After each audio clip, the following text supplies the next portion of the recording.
Hello, welcome back to our latest We Are Sunderland briefing with myself, Dom Shaw and Scott Wilson. A fair bit to get stuck into. This is our first video since that dramatic finale at Turf Moor on Friday night, Wilson Isidor's penalty misses. But thankfully, that isn't going to be the main topic of conversation on this video because we're recording on Wednesday morning, dinner time, and Sunderland got back to winning ways. I say get back to winning ways. I mean, a draw at Burnley is a decent result. It was just the manner of it, which was frustrating to take, wasn't it? Which we'll get into. But a good win at Derby last night, Scott, and it just keeps them ticking away at the top. Yeah, it was. It was what I mean. It wasn't Sunderland at their best, don't get me wrong, but it probably says a fair bit for where Sunderland are at the minute, that they didn't have to be at their best, and yet they still won reasonably comfortably. I mean, for an hour, it was very comfortable. Sunderland, comfortably the better side in the first half, got the goal. I thought really didn't get out of second gear, to be perfectly honest, but didn't have to. And then Derby, to be fair, Paul Warren made a triple sub, threw on the big lad up front who they've signed, Salverson. It was his debut. He obviously had a couple of headers that Patterson had to claw away. Got a little bit hairy in the second half, but no more than that. And obviously it should have been put to bed with the most farcical offside decision and a goal being ruled out you're probably ever going to see in a football match. I still don't have a clue really what happened there. But obviously that did get ruled out. But fair play to Sunderland, they saw the game out. Big win. I mean, like you say, it's not been a rocky period. That's over-egging it. But it was only one win in 8 away games prior to last night. So I think it was important that Sunderland just ticked that box, got another win on the road. Obviously an inviting home game against Plymouth to come at the weekend and just, bang in there. Absolutely. How was Le Bris after? Yeah, it was good. It was good. I mean, I'm just utterly amazed by how level-headed he stays. I mean, the offside, for those who haven't seen it, I'm sure you all have, the offside decision, Isidor, Le Fee initially goes through. The ball ends up with Isidor. He lashes it in. They're both clearly onside. But it was the fact that the goal was given, and then bizarre for kind of 5 seconds where the goal's been given. All of Sunderland's players are on the touchline celebrating in front of Le Bris, and then all of a sudden, the referee blows his whistle, seems to be suggesting it's for offside. I mean, there was a bit of uncertainty at the time. Had he given it for a foul? Had he given it for a handball? It certainly seems that he gave it for offside. Goodness only knows. And how Le Bris then doesn't not only not lose his head, but not really show any kind of negative emotion, no moans, no nothing. And now I know after the game it's easy to be fairly laid back about it when you've won the match. But I was just going to say that was interesting to see. Yeah, that was one. Yeah, that was one thing. I mean, that never changes. But I think he thought, like most of us watching, and I suspect most fans, it was just a professional job done. Really, it wasn't Sunderland at their best. They didn't create a whole load of chances, but Mayenda took his brilliantly. We'll probably get to that in a minute when we talk strikers. And then, like I say, Patterson stood up with 2 big saves at the other end when he had to. But all in all, a professional away display, and dare you say it, the type of away display that gets you promoted if you do enough of them in the season. Well, I was just going to say that. I was just going to say exactly that. They are crucial, aren't they? Because inevitably in this league and with the different challenges you face and with games coming thick and fast and with a relatively small squad, and if not a small squad, a small group of players who Le Bris clearly trusts as his first team core, there are going to be games where you just have to get over the line. And what it also does, I think, is it makes the Burnley result an even better point, doesn't it? Yes, There's still the disappointment, as you say, of the way that game ended and everything that went on there. But in the cold light of day, 4 points from 2 away games in the space of 5 days, you'd take that all day long, no matter who you played in the Championship. The fact that one of them was against one of your promotion rivals makes it even better. So, it's been a really good week so far. Clearly now the challenge is, can you finish it and make it into a really excellent week by getting 3 points in a game you should really win at the weekend? And Mayenda then, I was at Le Bris' press conference on Monday, and again, when it was transfers, we were talking about centre forwards and what type of target he's looking for. And he said that he wants a versatile forward, ideally, someone who can play up front and on both flanks. But as he said on a few occasions, those players aren't easy to sign, especially in a January transfer window. But clearly up front, after the signing of Le Fee, clearly up front is the priority between now and the window. They do need to strengthen up there, don't they? But when Mayenda plays in a more central position, he takes his chances, doesn't he? He's at his best when he's playing there, and he can still have a key role in that play, in that position between now and the end of the season. Yeah, absolutely. I mean, I think the interesting dynamic in it, you're right, he's undoubtedly better going through the middle than he is stuck out on either flank. I do think, though, he's better when he's up front in a two. You know, I know it was much earlier in his Sunderland career, but we have seen him as the sole striker, and he has struggled in that position somewhat. Now, when he's up there with Isidor, I actually think it makes them both play better, because Isidor, you know, isn't having to do all the donkey work. There is another centre-half tied up. Mayenda clearly seems to be better in that too, where he can pull off to the right-hand side. You know, he can link play if needs be. But he's there, and you know, he is a good finisher. Yes, he's missed chances, but you know, that was a really good finish through the keeper's legs last night. The only thing about that, and to be fair to Le Bris, he was, you know, as he always is, he was very open about this when we were kind of discussing the tactics of the game after the game. He said, "Yeah, look, you know, for the opening first half, the switch to two up front worked really well. We were a threat. Mayenda scored his goal from that position. Everything's great." The problem then is in the second half, when Derby are kind of throwing caution at the wind a bit more and have got themselves on top, you've got one fewer midfielder, and Le Bris felt for 10 minutes there, Sunderland's midfield was in danger of being overrun. So he makes the change. He puts an extra midfielder on, an extra body in there. Obviously, Samed comes into the game. They finish the game with three back in midfield, and he felt that was an important change in terms of seeing Sunderland through to the end. So, you know, I think there are undoubted positives when Mayenda and Isidor play together, but tactically, Le Bris obviously feels there are negatives in there as well. And that's going to be interesting, because obviously if you throw another striker into the mix, which I completely think Sunderland still need, I absolutely agree with you, but you're probably then going to have three strikers for, you know, what more often than not will still be just one position, which brings us back to what you were saying that Le Bris had said to you earlier in the week. Probably don't need an out-and-out number 9, because Isidor's, you know, done more than enough to say, well, I deserve to remain as the main man between now and the end of the season. I think as long as he stays fit, that's probably fair. So you need another striker who can play as a 9 if Isidor gets injured, can compete with Mayenda to play as a 2, but potentially could play a wide left or wide right as well. And you know, I think that's what Sunderland are, it is what Sunderland are looking for, isn't it? And it's interesting that probably Brereton, Diaz and Cannon aren't necessarily either of those players. So it does feel maybe this has evolved a bit as the transfer window's gone on. Mattia Friggin, apologies if I made a mess of the pronunciation, but there's clearly an interest there. Sunderland have held talks with Westerlo over him, a young Croatian striker, but we were told earlier this week that the deal was by no means as advanced as what some reports in the Belgian media were saying. That was on Monday. But do you think there's a possibility of maybe bringing in a striker like that who might be deemed a bit more of a project, and then a versatile forward who can play up front or either flank, and you know, Premier League loanee, for example, who might be ready to go straight in and make an impact?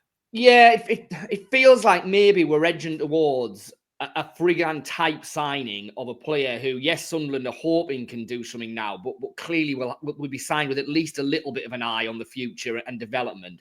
And then maybe a loan to the end of the season just to plug a gap if one's needed. I mean, Connolly's already gone.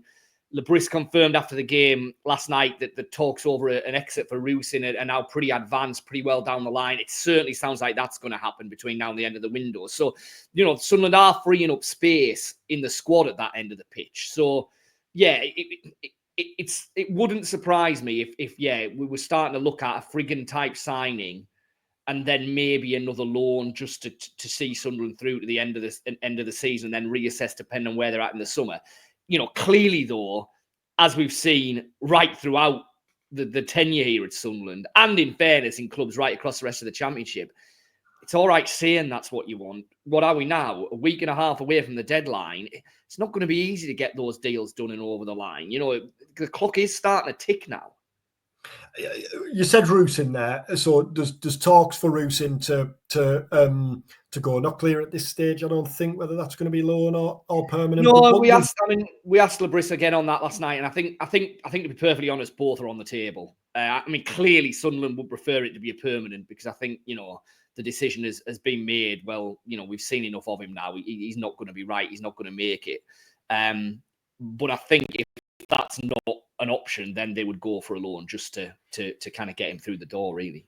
And Abdullah Bar, Le Bris confirmed on Monday, can go, that they're in talks there to try and find something for him. And Adil Al-Shish as well, who there's been a little bit of uncertainty over, but Le Bris said on Monday that his position is similar to the one Aaron Conley found himself in. Basically, if they can find a move for him, if they can find a club, if they can find a deal that suits, they won't stand in his way. Rusin, Bar, Al-Shish, no surprises there, really. No, I mean, obviously Al-Shish had that little run in the team, didn't he? But clearly the fact that Le Fee has come in, I don't think playing on the left will end up being Le Fee's best position. I suspect he will gravitate and become a number 10 somehow because I think he's probably that good. But at the moment, he looks perfectly comfortable out on the left-hand side, looks fine there.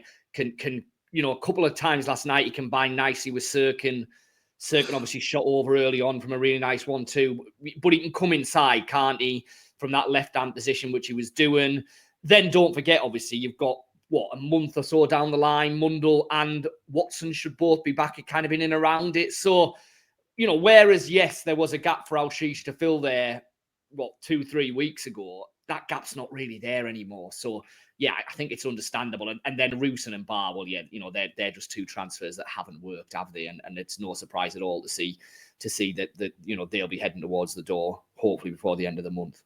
And Le Fee, the pass for the Isidor chance at Burnley early in the second half on Friday night. Then you thought he was Sunderland's best player at Derby. You were obviously at Pride Park on Tuesday night. When a player comes in like that and there's a lot of excitement, you just hope that they're able to live up to the billing. Well, the early suggestions are that he will absolutely be able to. Yeah, I think so. Listen, it doesn't take any kind of an expert to watch him and see that he is a technically very, very good player. You'll have seen that from the word go at Burnley. That certainly stood out a mile at Derby last night. His movement, his control, his passing weight, everything marks him down as technically a very good player. And that was never really going to be in doubt, was it? Given how well he'd done at Lorient, how much Le Bris rated him, the fact that he got that move to Roma. All right, that didn't work out or hasn't worked out yet. But I don't think his technical ability was ever going to be in question. I think the question mark was probably, well, how is he going to handle the Championship? What happens if he gets kicked fairly early on? Well, from what I saw of him last night, he's not afraid to get stuck in. He's not afraid to make a tackle. He's not afraid to make his presence known. He's not afraid to have a moan at the referee. He looks more than ready for Championship football. That rough and ready side of Championship football. He was always going to be able to handle the technical side of Championship football, like I said. But I think the most pleasing thing that I saw last night was he's not going to get knocked about. Like he'll stand up for himself and he'll do the dirty work and he'll do the running and he'll do the track and back. And then when he gets on the ball, well, he's clearly got a really high level of ability. And Isidor, was he able to shake off the heartbreak of Friday night? Yeah, I think so. I mean, it's just, he must to a certain degree be feeling what on earth he's done to get the run of luck he's on at the minute, because obviously there's the two penalties. And then, like I say, how on earth that goal is disallowed last night, I really, really don't know. And obviously that would have got him back in the goals column. But his all-round play was really good. I mean, second half, he made one of those charges half the length of the field. Not quite the same as the whole game because he wasn't actually clear, but he charged half the length of the field up the right-hand side, made a really neat turn in the box, and then his shot just got deflected wide. That would have been another one to add to the kind of Wilson Isidor copybook if that had gone in. But no, I thought it was good. Yeah, I thought it was good. Like I say, I think he benefits from having Mayenda up there with him as well. Now, I do understand Le Bris's argument that there are just games where being, the danger of being overrun in midfield means you just can't do that. It's a bit of a luxury. But it wouldn't surprise me if he played like that against Plymouth at the weekend, though, with the two again, because I do think that they both benefit from that. I know we're going back a few days now, but what did you make of the penalty drama at Turf Moor? Should he have taken the second? And what do you make of Le Bris's suggestion that when the next penalty comes, he'll basically leave it up to Isidor on the pitch as to whether he feels comfortable taking the next one? So the first one, I think it's easy in hindsight to say, oh, he shouldn't have done that. He shouldn't have, I've seen plenty of players miss a penalty and then step up and score one. I don't think it's as set in stone that, and I know some fans might disagree with this. I've seen various comments. I didn't think they were particularly bad penalties. Especially the second. Yes, yeah, they weren't right in the corner, but he made a pretty decent contact with them. It wasn't like he looked an absolute bag of nerves and just tippy-tappied it to Trafford. Trafford had to make the saves, and fair play to him, he did. So I don't have a problem with Isidor stepping up and taking that penalty. I think to not have it already kind of decided what's going to happen in the next game, I don't think that's necessarily ideal, because I think it lends itself to the situation of they get awarded a penalty in a really pressure moment in a game. Isidor's a bit uncertain, but probably wants it, so he goes up. Maybe a Le Fee or a Dan Neil or a Patrick Roberts is there and says, no, actually, do you know what? I think I better have this one, And I just think it could get a little bit messy at a time when Sunderland don't need it to be. I generally think these things are better sorted out before the actual pressure situation arrives. Whether that be, if Regis Le Bris decides I want Wilson Isidor to still be my penalty taker, I wouldn't have a problem with that. With the same token, if he decided, do you know what? I don't think that's for the best. Let's see what Joe Bellingham's like stepping up for the next one.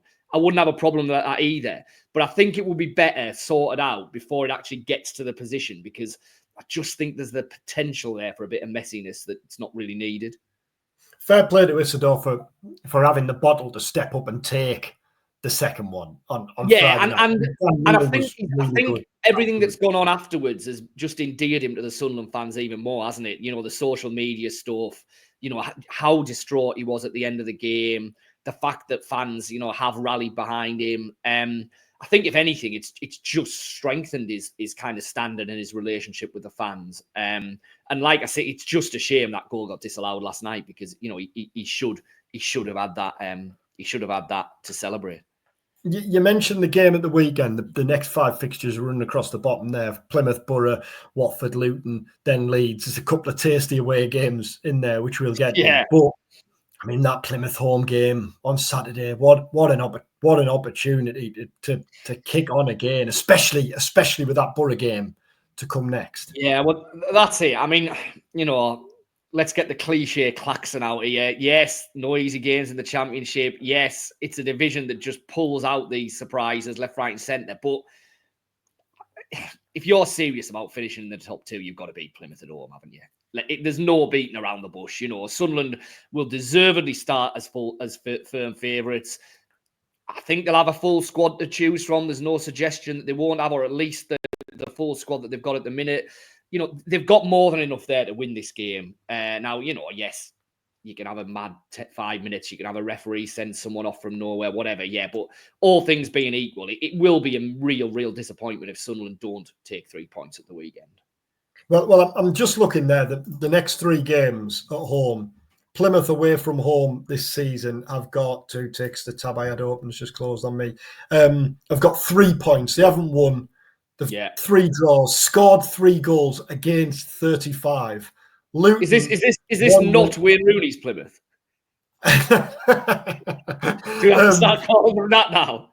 Luton, Watford, who were next up, 15th best away, next up at home, 15th best away record, only won 3 of 14 and lost 8.